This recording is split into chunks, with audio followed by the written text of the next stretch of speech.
Pessoal, vamos começar aqui esse bate-papo maravilhoso sobre saúde mental. A gente está chamando aí de menos estigmas e mais conscientização. Então, eu como formação, eu me formei em psicologia, né? Sou psicóloga e eu acho que esse é um assunto, obviamente, super, super importante que a gente não tem que falar somente em setembro, né? Mas acho que setembro ele representa aí um pouco de tudo que a gente vai falar hoje. Eu acho, bom, não sei se todo mundo percebeu, mas no nosso convite a gente está trazendo aí a Oriente-me, que é o nosso parceiro aqui na frente de saúde mental, com psicólogos apoiando o nosso time. Só contando rapidinho, essa é uma parceria que a gente começou esse ano e que tem gerado frutos super positivos. A gente tem tido mais de 30% do time acessando aí os psicólogos, a gente vê uma melhoria no nível de estresse, no nível de vários indicadores da Oriente-me que eles mandam para a gente, do nosso time. Então, a gente fica muito feliz de saber que essa frente tem sido utilizada pela galera. E quando a gente convidou a Oriente-me, a gente trouxe... a gente ia trazer a Renata, que é uma das psicólogas de lá, só que a Renata teve um imprevisto. E hoje vem aí conversar com a gente a Mana Mendonça, que também é psicóloga, tem mais de 10 anos atuando na área e é uma querida, gente. Mana, conta um pouquinho aí de você e aí a gente vai começar aí o nosso bate-papo. Oi, pessoal, tudo bem? Bom, de antemão eu vou pedir assim, desculpa se vocês ouvirem um ruído aqui. Meu vizinho do andar de cima resolveu simplesmente colocar uns armários hoje, então às vezes vai aparecer uns ruídos, tá? Bom, como a Stephanie estava falando, eu tenho formação, né, em psicologia clínica, já atuo há mais de 10 anos nessa área. Com a Oriente, eu sou parceira já há mais de 3 anos e a gente vem nessa parceria de atendimentos e também de palestras, né? Eu tenho formação como psicóloga pela Universidade Presbiteriana Mackenzie, fiz especialização em responsabilidade social pela FIA, USP, e sou pós-graduanda de psicologia transpessoal pela Unip, né? Esse é meu background, mas aí a gente tem muitas outras coisas para conversar, né? Sobre saúde mental, sobre estigmas, conscientização.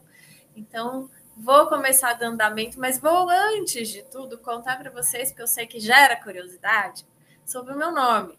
Né? Eu me chamo Mana mesmo, não é apelido, também não é nome artístico. Meu pai, uma pessoa muito querida, era um pouco hippie, um pouco alternativo quando eu nasci, né? E aí ele resolveu homenagear um tio meu que se chama Tio Mano. É apelido dele, Mano. E aí ele falou, por que não Mana? E nasci eu com esse nome diferentão.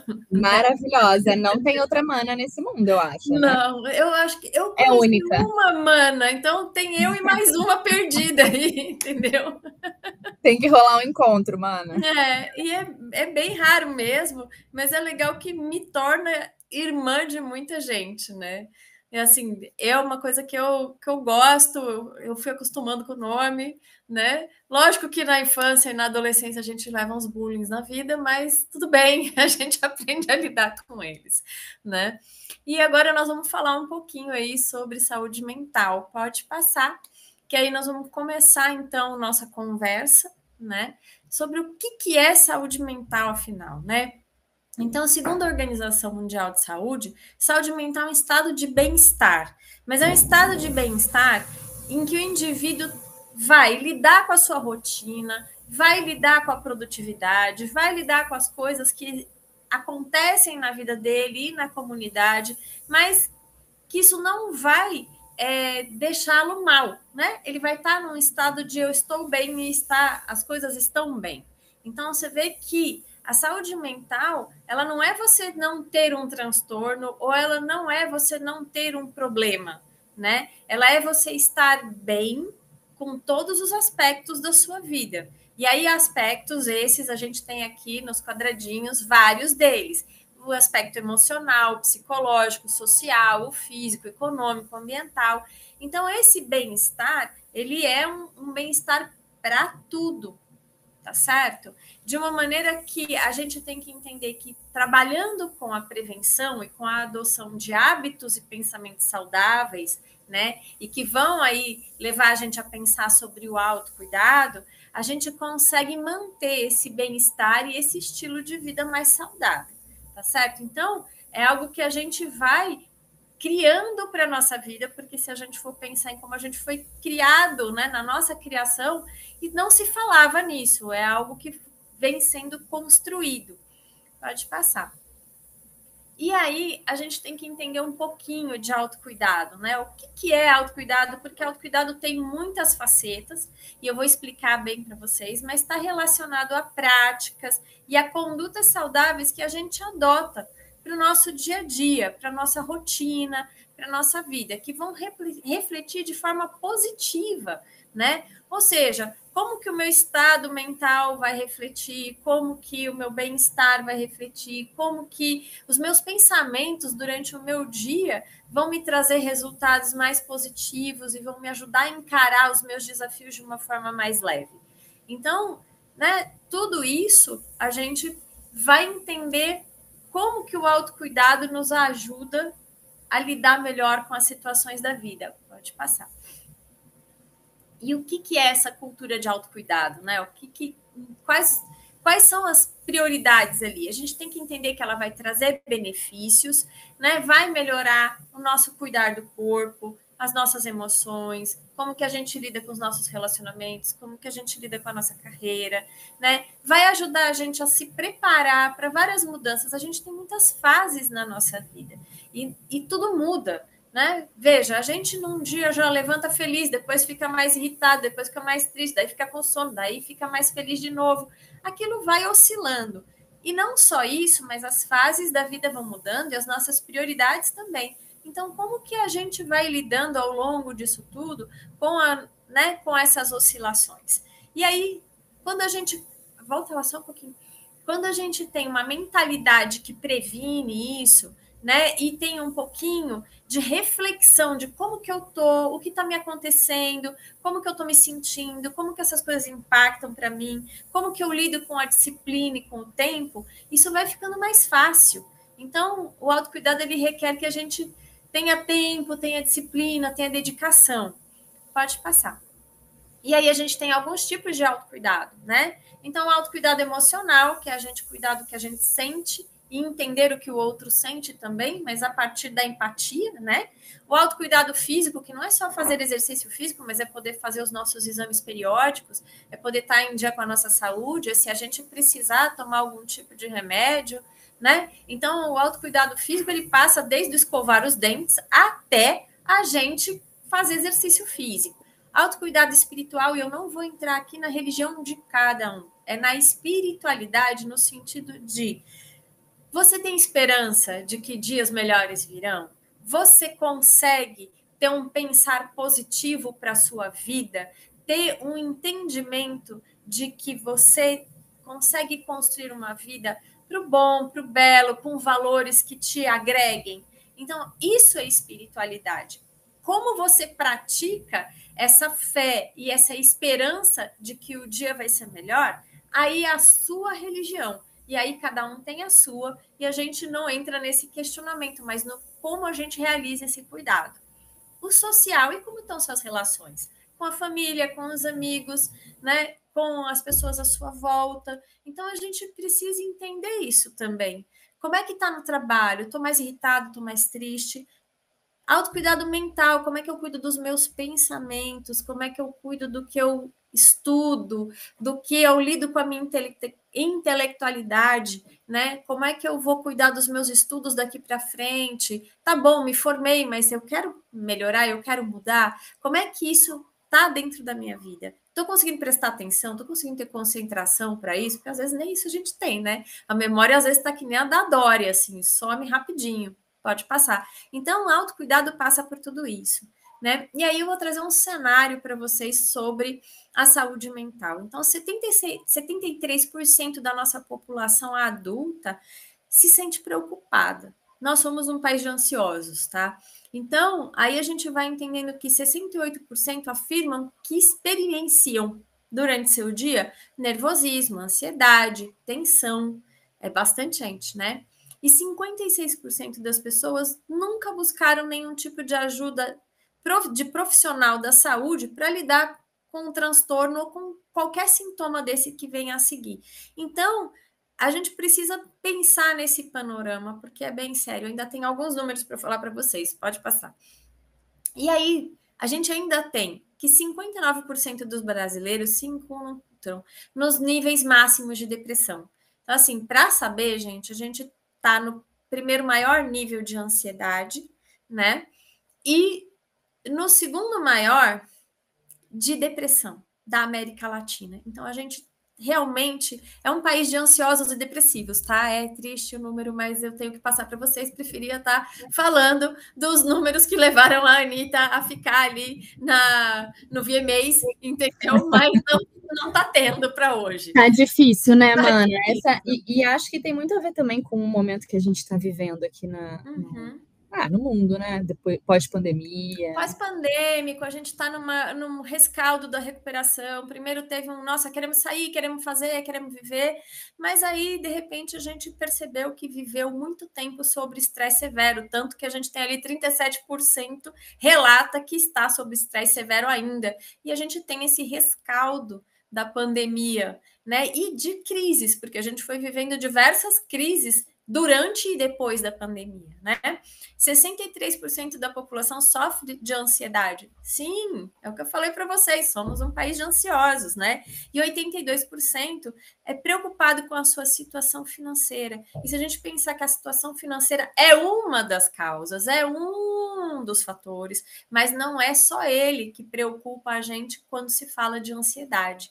Pode passar, tem muitos outros fatores, né? Então, a gente vai entender que, e aí eu vou abrir um parênteses aqui, né? Autolesão. Gente, autolesão é uma coisa muito séria, acontece mais entre os jovens, né? De 10 a 24 anos, mas aumentou muito. Aqui, nos números, a gente tem 29%, mas a gente sabe que as pessoas, às vezes, para aguentar a pressão, aguentar a dor, tentam aliviar a própria dor interna fazendo uma autolesão.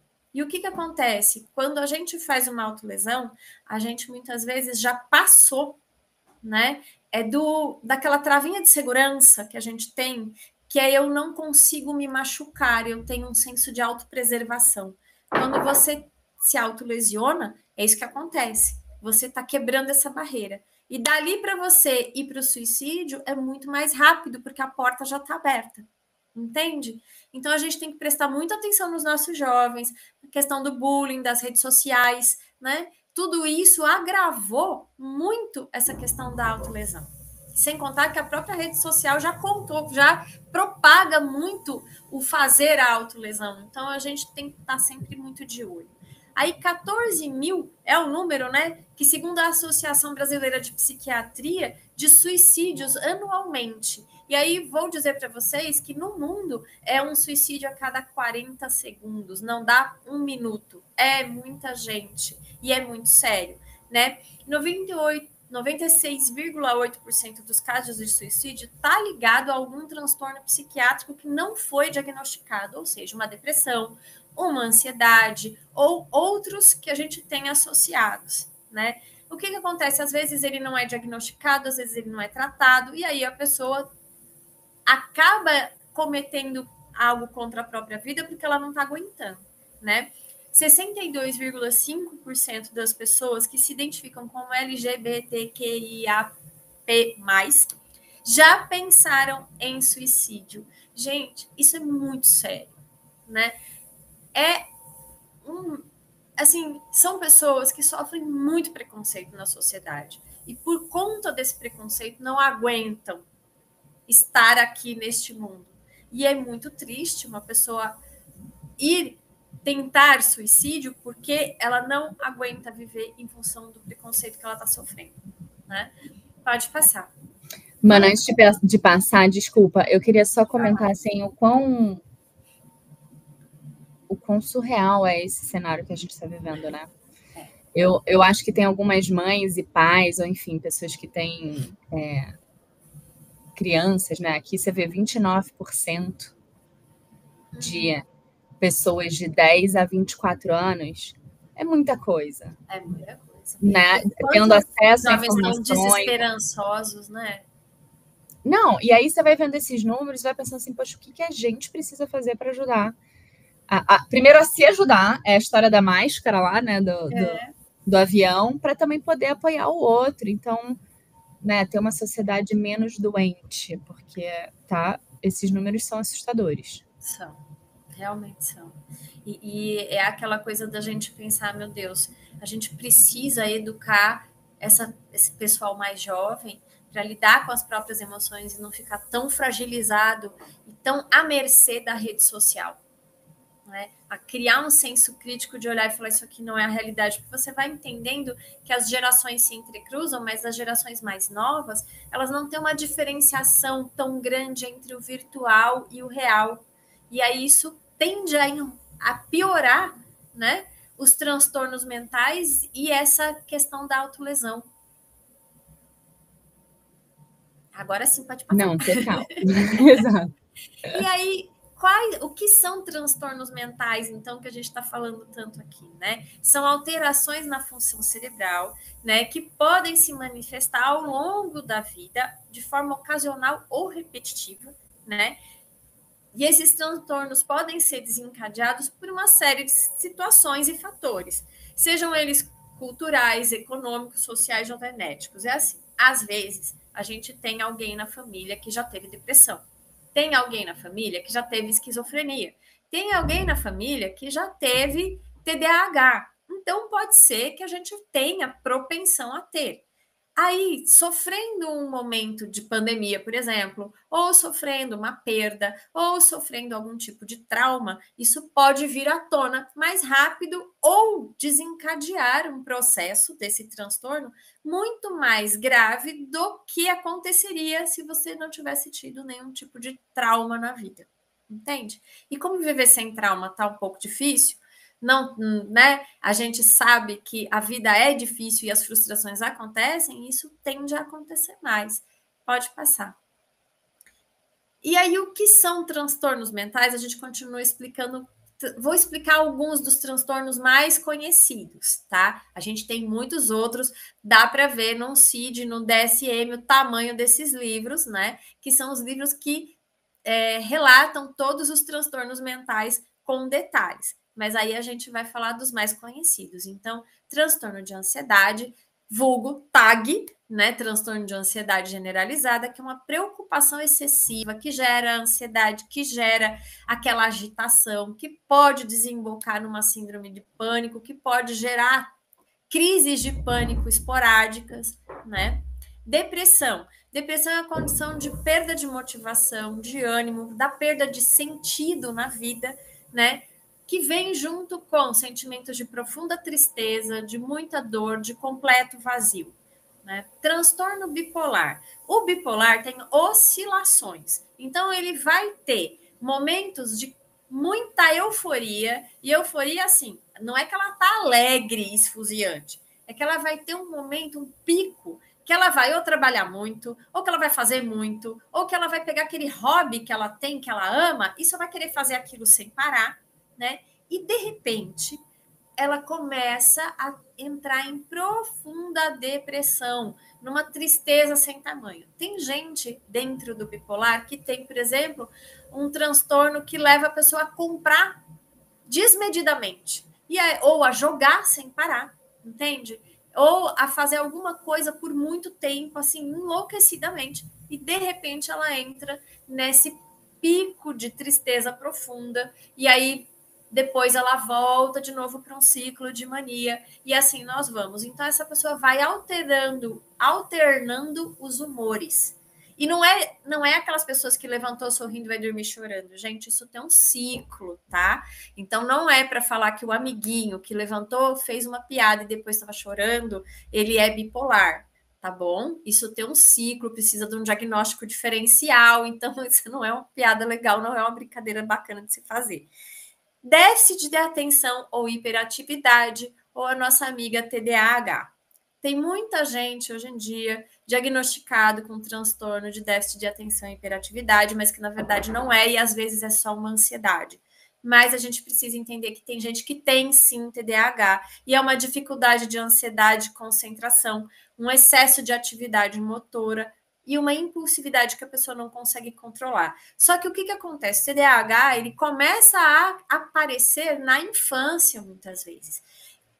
E a gente vive numa sociedade absurdamente tecnológica que tem o tempo inteiro um excesso de informação e o tempo inteiro muita coisa acontecendo que exige resposta rápida. Então, todos nós, em algum grau, ficamos mais desatentos, com dificuldade de concentração, com uma certa hiperatividade, porque a gente está numa cultura de produtividade, de fazer, e muitas vezes somos incentivados até a comprar, ser, ter, o que gera uma dificuldade de controle dos impulsos. Então, gente, a gente vive uma sociedade que não sabe se tem TDAH ou se é só uma resposta ao nosso meio de consumir e viver, tá certo?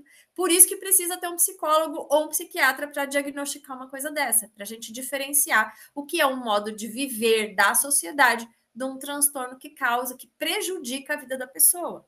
Síndrome de burnout é uma exaustão extrema com esgotamento físico causado por situações dentro do trabalho que são por muito tempo desgastantes, ou seja, você sofreu um estresse e pressão e às vezes algumas situações desagradáveis e difíceis por muito tempo. E aí você vai desenvolver a síndrome de burnout, que dentro dela tem muito de transtorno de ansiedade e muito de depressão. Entendam que a síndrome do burnout, ela dentro dela engloba sintomas de uma e de outra, fora o profundo esgotamento, a exaustão extrema e a nenhuma vontade de ir para o trabalho ou de conseguir exercer as suas próprias funções ali dentro, tá certo? Pode passar. Então a gente vai entendendo um pouquinho dessas coisas para pensar, poxa, mas por que a Amanda está explicando tudo isso?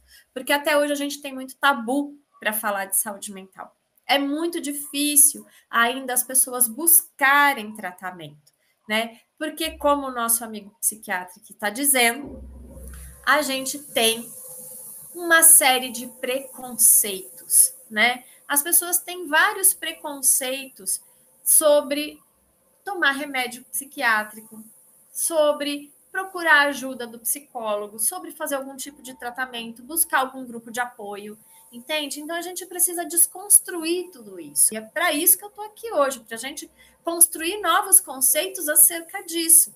Senão, fica muito difícil, né? Então, a frase dele que eu vou citar aqui para vocês, né, do Vitor Crestani, é: existe receio de usar um medicamento psiquiátrico, porque parece que vai desqualificar a pessoa, né? É como se fosse um comportamento de fraqueza depender de um medicamento. Mas a gente tem que entender que a depressão é uma doença assim como a diabetes, como um problema cardíaco, um problema renal. Eu até brinco muitas vezes, gente, que é como se a gente tivesse... Você não, para dor de cabeça, não toma um remédio? Para dor de barriga, você não toma um remédio? Quando você tem alguma inflamação, quebra um braço, uma perna, você não vai tomar o remédio, não vai procurar o médico? Porque com um problema psiquiátrico, ou um transtorno, ou um problema psicológico, você não busca ajuda, né? E aí a gente vai entendendo que não é que a gente acha ruim só, a gente tem todo um preconceito construído. Então, agora eu vou falar um pouquinho dos tabus, pode passar. Porque a gente lá de trás, né, a gente vem com um preconceito criado lá na década de 50, de 40, até mais nas vezes, de que as pessoas com transtornos psiquiátricos tinham que ser enfiadas dentro do pinel ou dentro de um manicômio, ficarem isoladas da sociedade.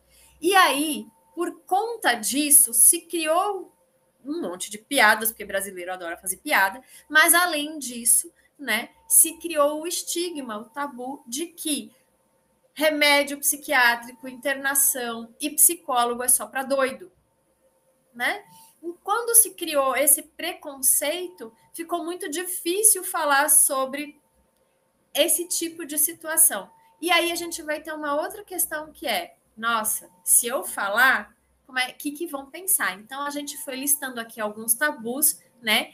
Que são 5 que vamos pensar junto aí sobre essas hipóteses. Então, por que é que as pessoas não querem falar que elas tomam remédio ou que elas, né, se cuidam psicologicamente, né?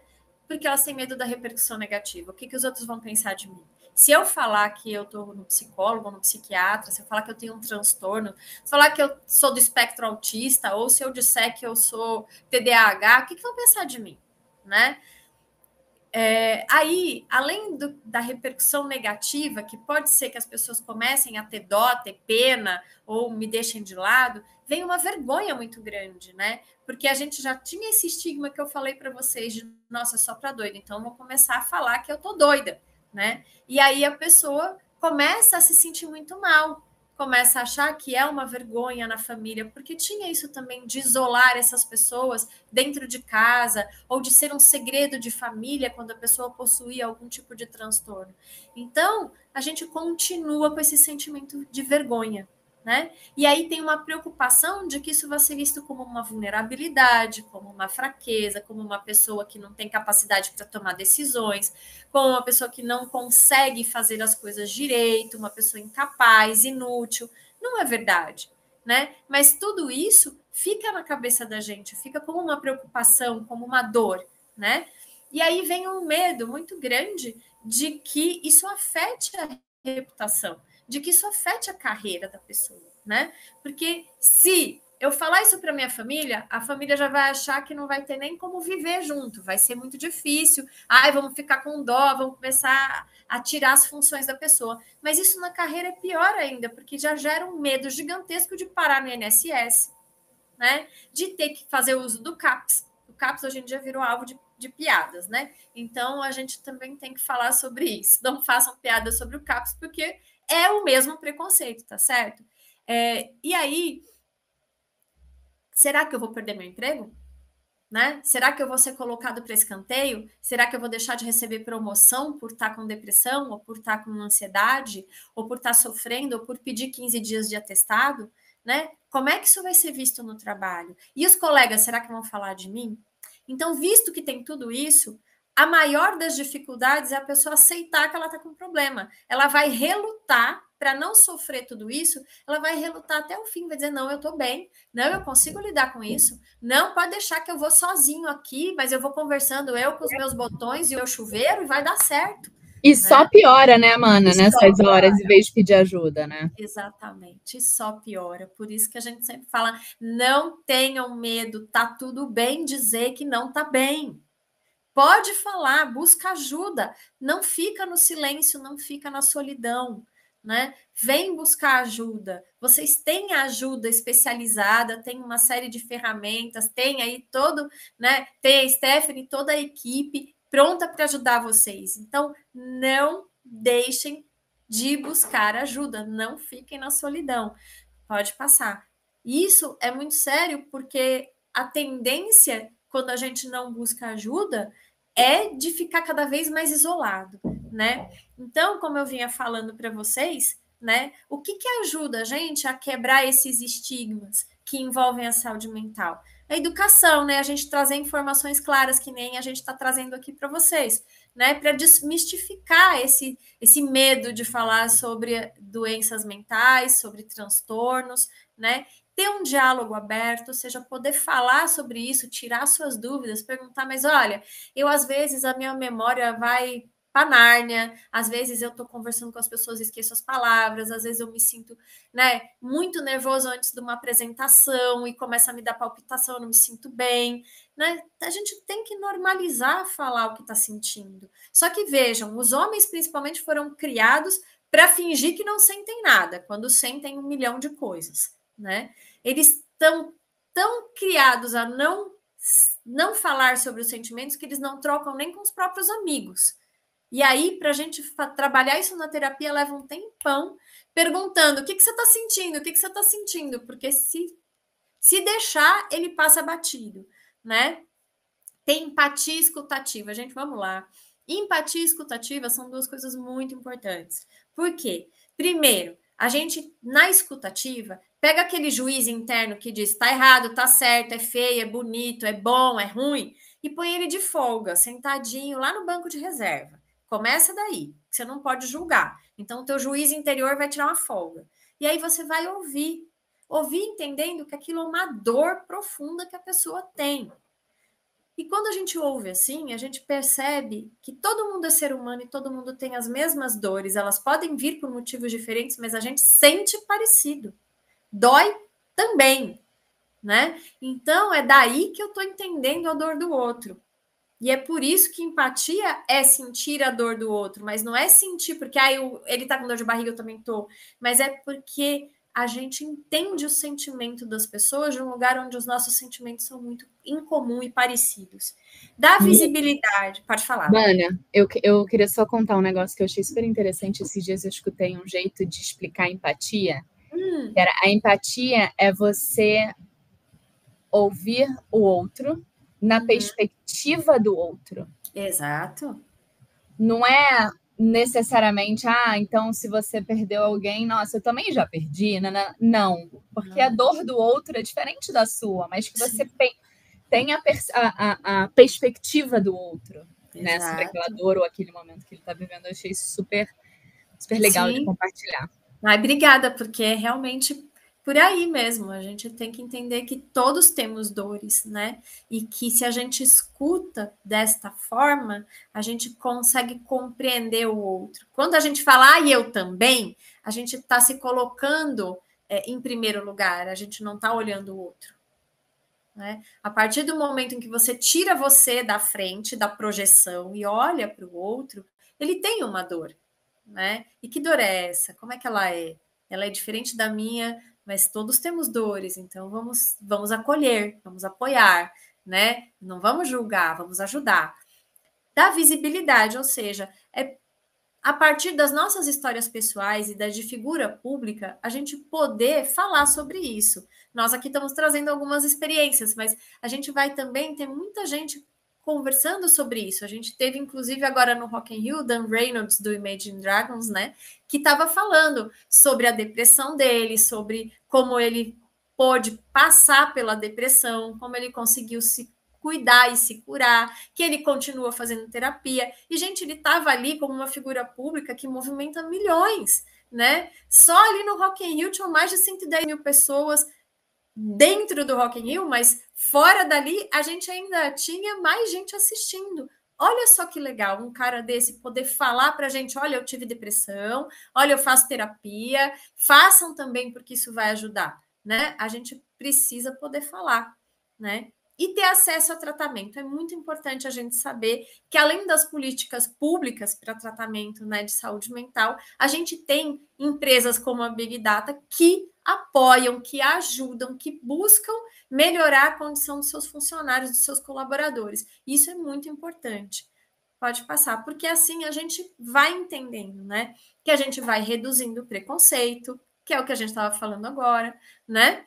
Que ajuda a melhorar o acesso ao tratamento. Então, cada vez que a gente vai conversando sobre isso e vai impulsionando políticas públicas, ou seja, a gente ter cada vez mais remédios psiquiátricos distribuídos pelo CAPS, distribuídos pelo SUS, né? A gente vai conseguir prevenir cada vez mais, a gente vai conseguir quebrar esse tabu. Se você vai lá buscar no SUS seu remedinho para pressão, você vai poder pegar também o seu remedinho para TDAH, que maravilha! Porque hoje em dia é bastante difícil e você precisa de liminar, né? Você precisa de um advogado para provar que você precisa daquele remédio para TDAH e é uma novela para você conseguir isso.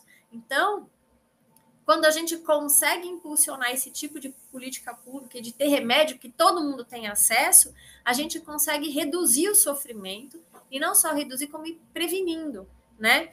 E aí a gente consegue entender que ninguém vai estar isolado mais, né? Que a gente não vai agravar mais as situações, a gente vai conseguir ir estancando antes de chegar no mais grave de tudo, que é o suicídio. Entende? Então é para prevenir que a gente fala. E a gente não devia falar sobre Setembro Amarelo só em setembro. Devia ser o ano inteiro, porque a taxa de suicídio está muito alta e de depressão também, para a gente não falar sobre isso o ano inteiro, né?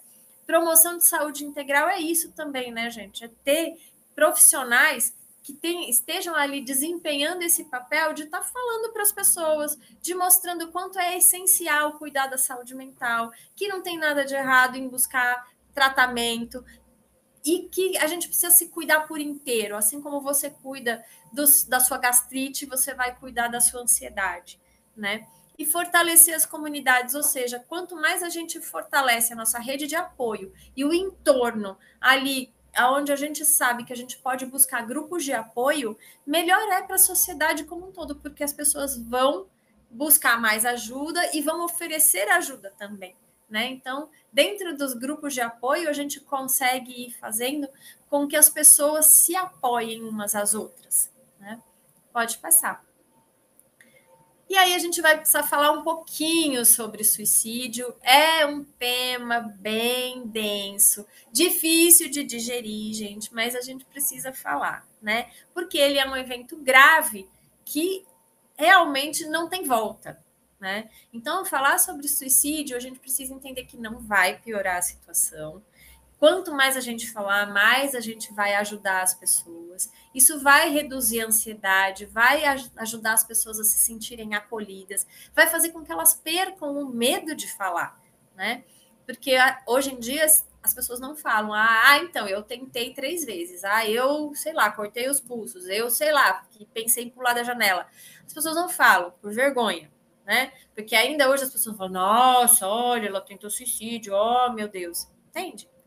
Então, a gente precisa poder falar, porque quanto mais a gente dá atenção, mais a gente entende que a gente vai prevenindo e promovendo bem-estar para as pessoas e garantindo que elas possam buscar ajuda, né? Então, a gente precisa lembrar sempre que é possível tratar, que informação é sempre o melhor caminho, que falar sobre o assunto não vai diminuir o risco, ou seja, a gente precisa falar muito para diminuir cada vez mais o risco e que intervenções são necessárias e quem que pode intervir.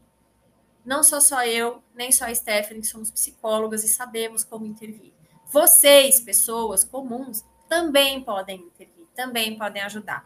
Há umas semaninhas atrás, se vocês viram circulando pela internet, John Bon Jovi lá socorrendo uma pessoinha na ponte que ia pular.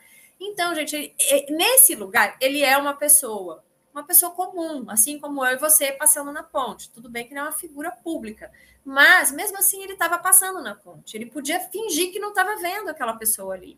Só que ele, enquanto pessoa que entende a dor do outro, na mais pura empatia, foi até lá ajudar essa moça a sair daquela situação de risco. Entende? É aí que todos nós podemos atuar como agentes e evitar situações difíceis. É só a gente não fingir que não está acontecendo, né? Pode passar. Então, a gente tem que prestar atenção a alguns sinais, né? Porque quando a gente fala em prevenir e em ajudar, em tomar atitudes necessárias para ajudar as pessoas, isso vai muito além, né, de prestar atenção em quem tem transtornos psiquiátricos, mas é prestar atenção em todo mundo à nossa volta, porque às vezes a pessoa nem sabe que tem, mas tem. E aí a gente precisa estar ali para ajudar, né? Então, quando a gente presta atenção, a gente começa a entender que a gente vai ter que conversar com essas pessoas com empatia. E aí perguntar, mas perguntar sem medo, né? E sem julgamento. Se essas pessoas já tiveram outra tentativa, quantas vezes, se fez uso de alguma substância psicoativa. Gente, eu vou explicar que não é só droga, tá? Então não é só drogas recreativas, é também algum tipo de remédio. Porque não raro as pessoas que tentam suicídio, elas tentam com remédio, né? Elas vão buscar isso com o remédio que ela tem em casa. Ela toma uma caixa de Rivotril, ela toma uma caixa de qualquer remédio que ela tem ali. Então, as drogas prescritas também podem levar ao suicídio, né? Pessoas que estão passando por sofrimentos intensos a gente vai entender algum tipo de perda, algum tipo de dificuldade financeira, pessoas que sofreram abusos, violências, qualquer tipo de discriminação, né? Sejam LGBT, sejam pessoas pretas, né? São pessoas propensas a cometer suicídio. E pessoas com doenças crônicas graves, né? Aquelas que a gente vai sofrendo e que vai degenerando ao longo do tempo o corpo e o cérebro, isso realmente é um sofrimento muito atroz e muitas vezes a pessoa pensa em dar cabo da própria vida. Então, dentro disso tudo, a gente precisa ficar atento a quem está do nosso lado, porque às vezes a pessoa está deprimida, mas ela está ali do seu lado produzindo. Ela só está mais irritada, mais chata, mais isolada, né? Ela só não comentou, mas ela não está bem. Pode passar. E aí a gente tem que ir prestando muita atenção a alguns sinais, né? Que podem ser, assim, fatores que a gente olha e fala, alguma coisa não está bem ali, né? Então, quando a pessoa tem sentimentos de depressão, de tristeza, muitas vezes ela pode ter pensamentos que ela vai verbalizar para você como, nossa, eu preferia estar morto, eu preferia não estar aqui, né? Ou se eu não estiver aqui, ninguém vai perceber. Se eu não vier trabalhar, ninguém vai perceber que eu não vim. Eu não sou importante. Então, ela, nesse lugar da depressão, né, ela vai sentir que ela não é importante, né? Quando a gente fala em solidão, a pessoa vai dizer, eu não tenho nada que eu possa fazer, deixa para lá, né? Sabe, a solidão e o desamparo, elas andam muito juntas, são assim, bem parceiros, né? E aí eu não aguento mais, eu não quero mais fazer isso, eu não quero mais viver, porque eu não aguento mais essa situação está muito pesada, está muito difícil para mim, eu não vejo saída, né? Os de desesperança, a pessoa começa a se sentir um fardo para os outros. Eu não quero dar trabalho para minha família, eu não quero mais dar trabalho para as pessoas que eu amo, né? Eu não sei fazer nada direito, eu sou um perdedor. E tem a autodesvalorização, que as pessoas dizem assim, mas as pessoas são felizes sem mim. O que eu estou fazendo aqui? Né? Então, tudo isso são frases que a gente tem que prestar muita atenção quando a pessoa começa a falar. Né? Porque alguma coisa ali não está bem.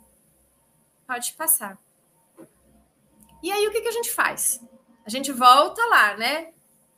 Vamos ouvir, vamos demonstrar empatia, vamos não julgar essa pessoa, né? Vamos ser afetuoso, vamos demonstrar apoio. Como é que a gente demonstra apoio nessas horas? Olha, eu estou te escutando, estou te entendendo, né? Estou aqui para você, pode falar, não vou te julgar, né?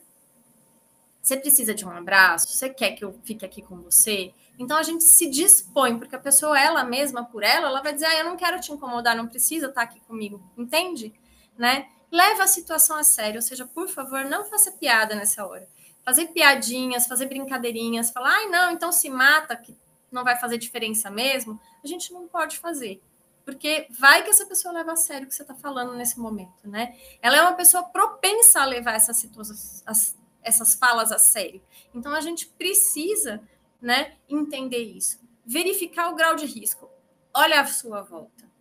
Comece a pensar assim. Temos objetos perfuro-cortantes como tesouras, facas, faca de cozinha, estilete, temos cordas, gás. O que está ali perto que pode ser que essa pessoa use, caso ela queira atentar contra a própria vida? Os remédios, está na quantidade que se ela tomar, ela não vai passar mal? Eu posso retirar os outros para ela não tomar em grande quantidade? Como é que eu faço?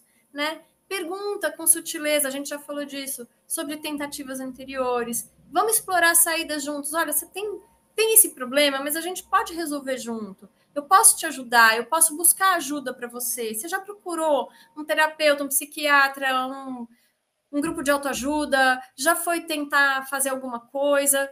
A gente tem que entender que a gente tem que trazer possibilidades para essa pessoa, né? E identificar formas de dar apoio emocional no sentido de olhar para a rede de apoio, né? Olha para essa rede de apoio. O que a gente vai fazer com ela, né? A gente vai precisar estar o tempo inteiro deixando essa pessoa acompanhada. Então, a rede de apoio vai ser muito importante porque ela vai ter que se revezar em ficar com essa pessoa, porque ela sozinha ela vai fazer alguma coisa. Então, em períodos críticos, essa pessoa não pode de jeito nenhum ficar sozinha. Pode passar. Mano, eu queria só fazer um adendo, que eu acho que esses 2 primeiros pontos são tão importantes, de, né, ouvir, mostrar empatia, ser afetuoso e dar apoio. E uma coisa que eu acho que é super importante também, eu queria trocar com você e ver a sua visão, que é um pouco mostrar para a pessoa o quão forte ela é. Trazer o lado da força interior dela, assim, do quanto que ela já conseguiu até hoje, todas as conquistas. Porque acho que isso também ajuda a pessoa a identificar que, não, tá bom, eu tenho força, sabe? Vai, muitas vezes a gente faz uma linha do tempo, né? Porque o que acontece, a pessoa quando está muito depressiva, ela não dá conta de ver as coisas boas que ela já fez, ela esquece, ela vai esquecendo todas as coisas boas, as coisas legais, ela simplesmente apaga da memória. Então você monta uma linha do tempo com ela para ir olhando para o que já passou, para tudo que ela já venceu, para tudo que já aconteceu com ela, e que agora ela está muito melhor, e que agora ela dá conta, que ela soube dar conta de situações parecidas ou piores, então que ela tem força para chegar lá. Então é aos poucos que a gente vai criando esse resgate dessa força interna dela, né? Legal. Legal. E que tem o apoio, que você tá ali do lado, né? Para apoiar, que ela não tá sozinha. Então, acho que sim, é muito importante dizer para essa pessoa o quanto ela é importante, o quanto as pessoas querem bem ela, o quanto é importante que ela venha, que ela esteja junto. E isso tudo faz diferença, entende? O que a gente não faz? Né? Essa é a melhor lista de todas. Gente, fingir que nada está acontecendo. Você está vendo que a pessoa está sofrendo, que ela está falando para você que não vai dar, que ela está ansiosa, que está difícil, que ela não gostou, que ela não isso, que ela não aquilo, ela está reclamando, ela está difícil, ela está chateada, ela está emburrada, ela está se trancando, ela está se isolando e falando que não quer. É nessa hora que você tem que estar lá. Não finja que nada está acontecendo. Vá ver. Mesmo que a pessoa fale, não quero você aqui, você vai ter que estar lá, tá? Então, é aquela hora, assim, meio... sabe aquela babá nani que dizia assim, quando vocês não me querem, é aí que eu tô aí? É meio isso. A pessoa depressiva, muitas vezes, ela não vai querer a sua companhia. Ela vai ser até agressiva, ela vai te falar coisas que doem. Releva, respira. Ela precisa de você ali. É difícil? É muito difícil. Não vou dizer que é fácil, mas você vai precisar estar ali, dizendo para ela, eu tô aqui para você, até na hora que você fala uma coisa horrorosa, que dói, que é feia, mas tudo bem, tá tudo bem, né? Então, e não desafie, não diga eu duvido. Fala assim, você não vai se matar, isso é frescura, mimimi. Não, gente, isso é sério. É muito sério, então a gente não desafia, porque numa dessas, se você desafiar, pode ser que ela leve a sério de verdade, ela faça e você fique culpado pro resto da sua vida. Então, é muito sério, sim, não dá para brincar desse jeito, né? Não dá para falar também, olha, é falta de Deus na sua vida. Ai, você precisa de louça para lavar. Vai procurar o que fazer, vai ocupar a sua cabeça. Isso a gente não pode falar. Esse senso comum está no mesmo lugar do preconceito que a gente às vezes tem com a pessoa que toma remédio, entende? E que está devagarzinho melhorando. Então a gente não pode falar esse tipo de coisa. Você pode, se você tiver lá a sua religião, convidar ela para ir lá? Pode. Se ela estiver aberta, ela vai. Mas a gente tem que entender que existem meios científicos, existem tratamentos já comprovados e que eles precisam ser feitos. A gente não pode abrir mão deles de jeito nenhum, né? E esse tipo de desculpa, onde a gente joga a responsabilidade para qualquer coisa, né? É a gente tentando se eximir da nossa responsabilidade de fazer alguma coisa para essa pessoa. A gente não pode abrir mão disso. A gente tem que saber que nessas horas a gente tem sim que fazer alguma coisa. E muitas vezes conversar, ter conversas difíceis, demonstrar que está ali, que não vai abandonar a pessoa, que vai estar do lado dela, né? Então, isso tudo é muito importante. E o último, e não menos importante, não jure segredo. Eu, Stephanie, juramos lá na faculdade confidencialidade aos pacientes, ou seja, a gente não pode contar para o pai, para a mãe, para o tio, para a vizinha do elevador o que está acontecendo na vida dos nossos pacientes. Porém, se os nossos pacientes sofrem algum risco de vida, a gente tem a obrigação de romper esse juramento. Por quê? Porque ela pode vir a óbito. Então, eu tenho que procurar rede de apoio, tenho que falar com pai, com mãe, marido, marida, enfim, não importa.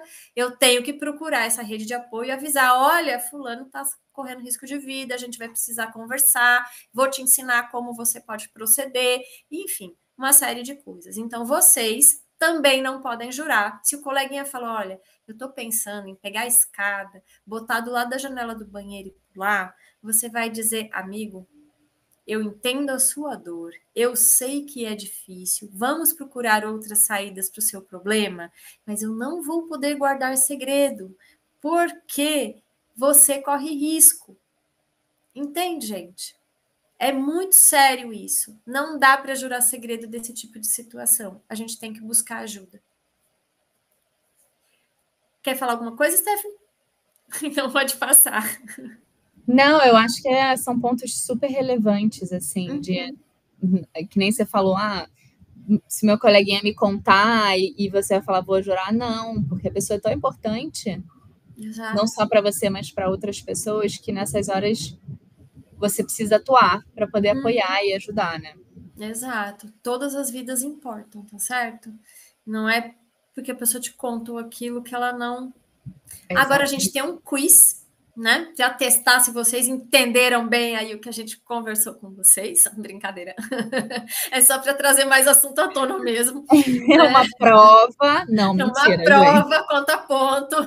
É isso, é isso. Pelo amor de Deus, não. Não. Ó, gente, tá ali no chat, mas também tá aqui. A gente tem, né, alguns quiz sobre suicídio com mitos e verdades, e o primeiro deles é: falar sobre suicídio pode incentivar alguém a tentar se suicidar? O que vocês acham? Né? O link está ali também no chat, né? Me contem o que vocês pensam sobre, porque eu já falei bastante aqui para vocês que quando a gente fala sobre suicídio, a gente está prevenindo, né? A gente está ajudando as pessoas que tiveram algum tipo de contato com isso a entender que a gente precisa falar cada vez mais. Então, se vocês estão certos, pelo menos por enquanto, está todo mundo prestando super atenção e todo mundo entendeu direitinho. Eu fico bem feliz. Né? Vamos para o próximo, Letícia? Galera que presta atenção, mano. Gostei de ver. Então, 2. Pessoas que falam sobre suicídio raramente cometem suicídio. Gente, esse é um clássico. O que vocês acham? Tô gostando de ver. Muito bem. Por quê? Porque as pessoas que né, elas vão cometer suicídio, elas dão sinais. E dentro desses sinais, a gente tem ela contando o que ela está planejando, ela falando que ela não se importa mais com a própria vida, ela se desvalorizando. Então, ela está dando um sinal para você. Aquilo é o sinal de alerta, né? Ela pode até chegar e falar o que ela estava arquitetando na cabeça dela, mas até ela chegar ali, ela já deu vários sinais de alerta, tá certo? Então, porque se eu falar para vocês que antigamente se dizia isso, que a pessoa que comete suicídio, ela não fala, ela vai quietinha, vai lá e faz, né? É a outra parte daquela piada triste que é: não, eu vou falar para a pessoa fazer mesmo, porque aí, né, ela não vai fazer. Então, é isso, gente. Tinham esses dois pensamentos, e esses dois pensamentos criaram esses dois mitos, que graças a Deus vocês aí estão certinhos de lavada, né? O Reinaldo colocou aqui: mostrar a parcial da pesquisa tendencia a resposta. Reinaldo, é só uma brincadeira, Reinaldo. Isso aqui não é um teste de inteligência. Por favor, né? Não é uma coisa assim. É só uma brincadeirinha para trazer o assunto à tona, tá? Galera aqui é competitiva. Galera de dados, né? Já tá assim, peraí. Exatamente.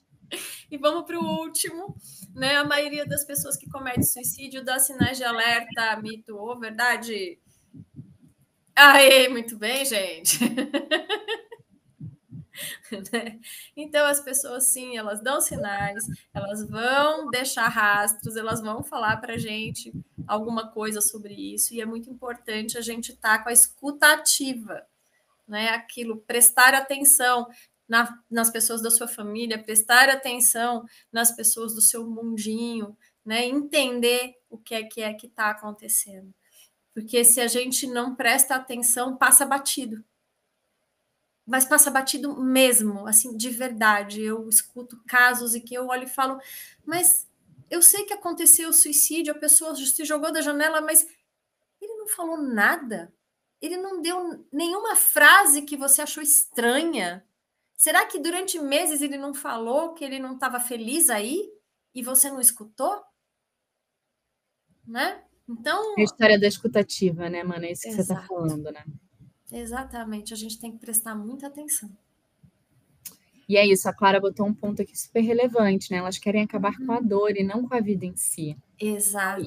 E é exatamente isso, né? Aquela dor sufocante que tá ali, só crescendo. E não é necessariamente a vida, mas é, cara, eu não aguento mais essa dor. E aí? Exatamente. Às vezes a pessoa não aguenta mais sofrer, porque tá muito Você não difícil. consegue pensar em outra forma Exato. de diminuir essa dor, né? Ela não acha saída, né? Começa a parecer que ela tá encurralada. Então, essa sensação de não ter saída é que vai gerando um desespero tão grande que ela quer atentar com a própria vida, mas não é porque ela queria morrer, entendeu? É só porque esse sofrimento tá ali desesperadoramente causando um desconforto gigante, né? Pode passar. Vocês foram muito bem no quiz, viu? Então, de parabéns. Foram aprovados, gente. É. Boa. Voltando aqui para a apresentação. Isso. E aí a gente vai falar um pouquinho mais, né, de transtornos mentais. Há diferentes possibilidades de tratamento hoje em dia para os transtornos mentais. Então, a gente tem que entender que tem vários tratamentos, que a gente tem sempre que buscar a ajuda de métodos científicos comprovados, sim, médicos, psicólogos, psiquiatras, todos nós estudamos, os pesquisadores muito também, né, para a gente poder trazer para vocês caminhos para a cura, né? Então, busque sim práticas de autocuidado, de autoconhecimento, psicoterapia, medicamentos, ter hábitos saudáveis, ter uma rede de apoio ativa. Não desista. Por mais difícil que esteja, não desista. Por mais confuso, por mais devagar que a coisa se aparente, não desista. Né? E não desista dos outros. Às vezes a gente vê pais, mães, irmãos, companheiros, companheiras que vão desistindo da pessoa. Quando a pessoa tem um problema assim, é muito importante que quem está do lado também não desista. Né? Porque a gente vai conseguir. Hoje em dia os remédios estão muito melhores, muito mais rápidos no efeito, com muito menos efeito colateral. Então fica muito mais fácil de tratar. Né? Onde a gente pode buscar ajuda? Né? No SUS, no Centro de Valorização da Vida, o CVV, né? Centro de Atenção Psicossocial, famoso CAPS, Rede de Apoio Psicossocial, RAPS, todos eles a gente tem acesso e eles são gratuitos e a gente consegue ter apoio, né? Dentro da BDC, a gente tem o Plano de Saúde do Bradesco, a Conexa Saúde, a Well Hub e a Oriente. Então, gente, não falta. E o time de pessoas, né, gente? O time de pessoas, aqui, exatamente. Né? E a Stephanie e o time de pessoas inteiro para cuidar de vocês. Então, por favor, gente, não deixem de buscar ajuda caso vocês precisem. Ou se vocês. Outro dia me fizeram essa pergunta. Tem um colega que não está legal. Como eu abordo e como que eu aviso, né, a equipe que a pessoa não está bem? Primeiro você conversa com a pessoa, fala, olha, eu tô sentindo que você não tá legal e tal, vamos buscar ajuda. Você não quer procurar Oriente, não quer procurar, né, o pessoal de People para ajudar a gente, o pessoal de pessoas, vamos lá, vamos conversar um pouquinho. Então, busca ajudar dessa forma, né, o seu colega de trabalho, porque às vezes a gente percebe que a pessoa está precisando, mas que ela sozinha não tem forças. Perfeito. Pode passar. Estamos acabando, gente. Sim, agora eu tenho um exercício de meditação guiada para fazer com vocês. E a parte que vocês vão mais gostar, eu ouso dizer. Mana, a gente já passou 4 minutinhos. Pessoal, se vocês puderem ficar mais uns 2, 3 minutinhos, a gente já está encerrando. A gente vai ter esse exercício que eu acho que vai ser muito legal. E aí a gente abre para dúvidas, certo? Então, vamos lá. Eu vou fazer ele de uma forma pocket, assim, para a gente poder fazer nesse tempinho que a gente tem, tá bom? Vou pedir para vocês, então, sentarem de forma confortável, fecharem os olhos, né? E agora vocês vão se guiar só pela minha voz, tá certo? Então, o objetivo dessa prática é a gente chegar num estado emocional de maior equilíbrio, tranquilidade e paz profunda. Sente-se de forma confortável, alinhe cada vértebra da sua coluna, como se tivesse alguém te puxando para cima pelo topo da cabeça. Faça uma respiração profunda e deixe a expiração fluir sem esforços. Perceba seu corpo completamente relaxado e a partir de agora não crie novas tensões. Repouse suas mãos sobre o colo amorosamente e feche seus olhos, se puder. Agora, com atenção plena no ar que entra e sai das suas narinas, reconheça a conexão com a vida através da sua respiração. Você está conectado a todos os seres vivos. Todos respiramos o mesmo ar que nutre. A todos nós. A sua inspiração nutre seu corpo com oxigênio, prana, vitalidade. A cada inspiração, você purifica, limpa e relaxa o seu corpo. Faça isso sem julgar. Não tente mudar o modo como acontece, apenas aceite os pensamentos que te vêm pela cabeça e permita-se soltar. Lentamente seu corpo vai se ajustando, permitindo-se harmonizar com a respiração e trazendo uma maravilhosa sensação de bem-estar. Inspire, expire. Ao nos manter presentes, todas as tensões físicas e mentais são naturalmente dissolvidas na nossa respiração. Reconheça que os músculos do seu corpo começam gradativamente a se relaxar, permitindo que o relaxamento aconteça. Inspire, expire. A cada inspiração, o intenso fluxo de pensamentos começa a diminuir. O seu corpo começa a se relaxar no mesmo ritmo. Se dispõe a simplesmente ser um observador dos seus pensamentos. Mantenha a respiração calma, profunda. Procure ir fluindo nesse processo de conexão consigo e com a vida. Solte seu corpo, suas preocupações.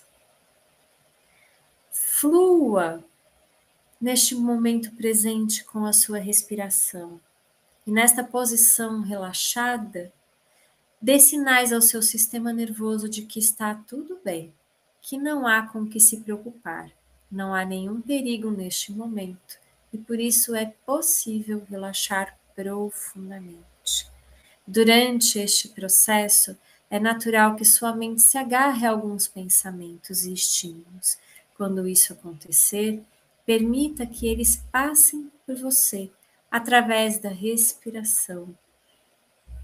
Concentre-se na minha voz. Inspire, expire profundamente. Faça uma inspiração profunda pelo nariz. Retenha o ar por alguns instantes. E agora solte lentamente o ar pela sua boca, soltando todas as preocupações, todas as tensões. Solte os pensamentos. Abandone todas as expectativas sobre a vida, sobre as pessoas, sobre o que está para acontecer, sobre o momento lá fora. Relaxe os músculos do seu corpo, liberando o estresse, a ansiedade e as tensões. Relaxe o topo da sua cabeça, relaxe a nuca e o pescoço. Inspire, expire, relaxe os músculos do rosto, Relaxa os ombros, os braços, as mãos.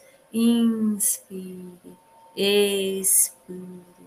Relaxa o peito, o coração, as costas, a região lombar, o abdômen e os quadris.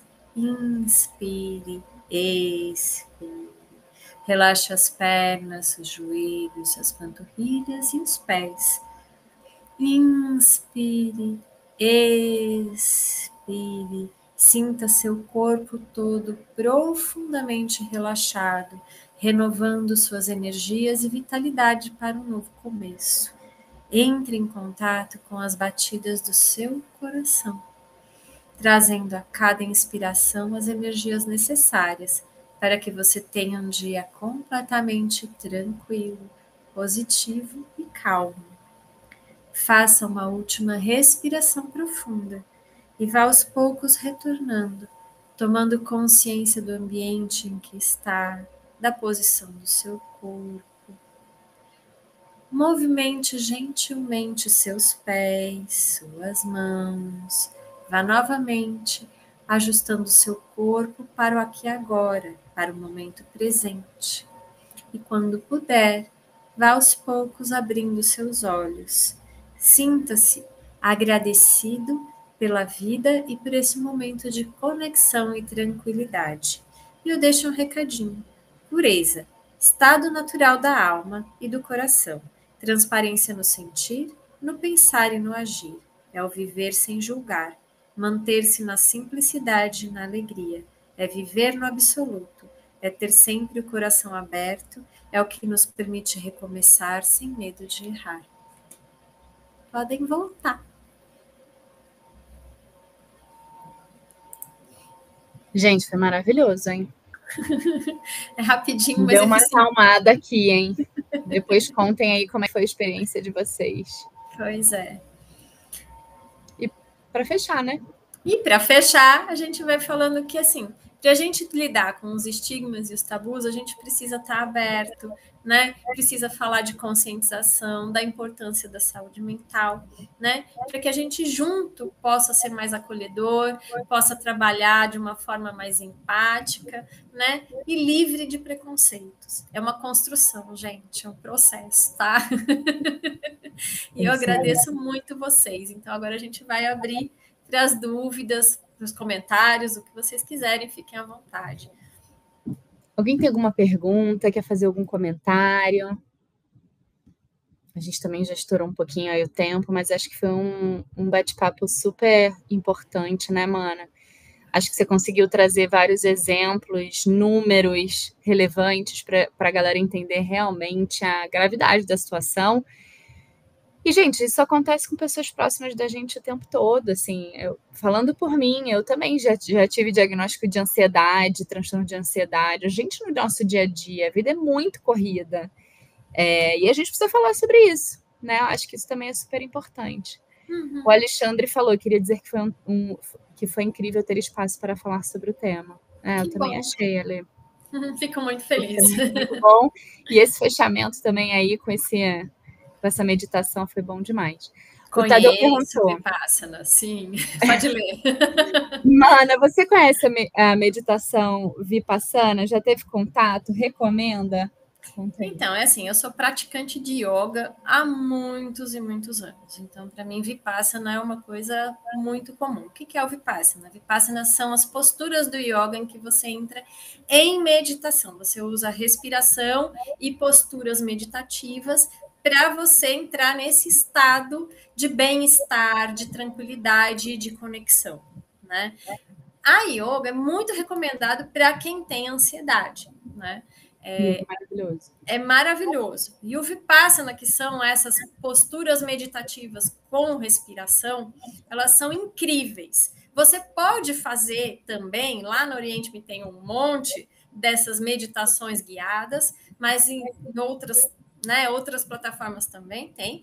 Mas eu gosto muito do Vipassana porque eu pratico yoga, eu já perdi as contas de quanto tempo. Então, é muito tempo mesmo, porque a minha avó era uma pessoa que praticava yoga e eu aprendi a praticar com ela e levei para a minha vida. Então, eu não sei como é a minha vida sem yoga, mas né, aí vai de cada um, tá bom?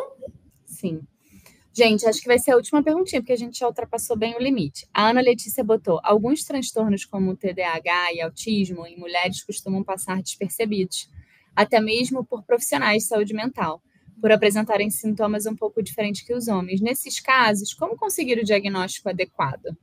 Então, vamos lá. O que acontece? Homens e mulheres têm essa diferença no diagnóstico porque 10 anos atrás não se falava em TDAH para mulheres, né? Foi se falar isso há cerca de 4, 5 anos, que a gente começou a perceber que as mulheres também tinham, só que se manifestava como, sabe aquela aluna falante que não para quieta, que não consegue estar sentada, que não consegue fazer anotação, que todos os outros alunos estavam lá anotando na lousa e ela estava aqui pulando de um colega para o outro, atormentando todo mundo? Essa é a menina com TDAH.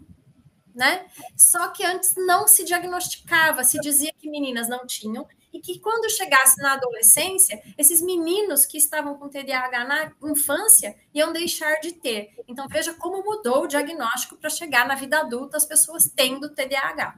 Né? O autismo, a mesma coisa, se falava só, primeiro, em graus muito elevados de autismo, graus severos. Hoje em dia se fala em grau leve, né? Antes se falava em Asperger, e aí a gente vai mudando, vai entendendo que não são só os meninos. O que acontece? A gente vem de uma cultura machista.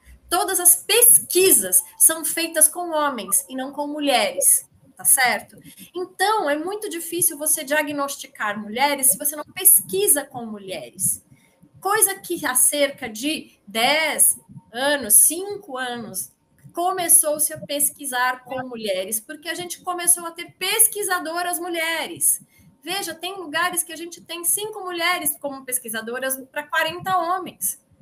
Então, como é que a gente faz para ter um diagnóstico com um quadro desse?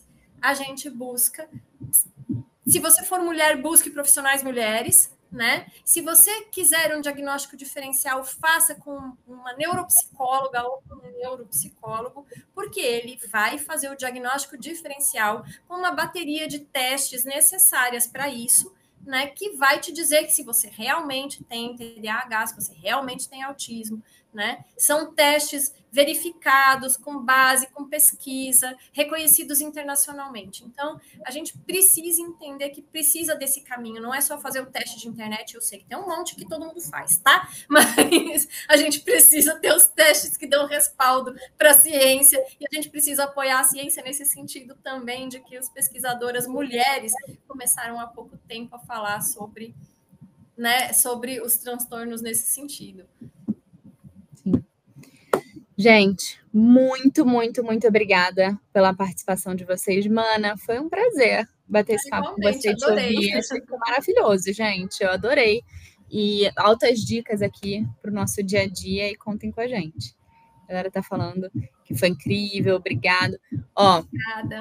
Um beijo, contem com a gente. Contem com a Mana também, porque a Mana, afinal de contas, ela é parceira da Oriente, então a gente está aqui para apoiar vocês, galera.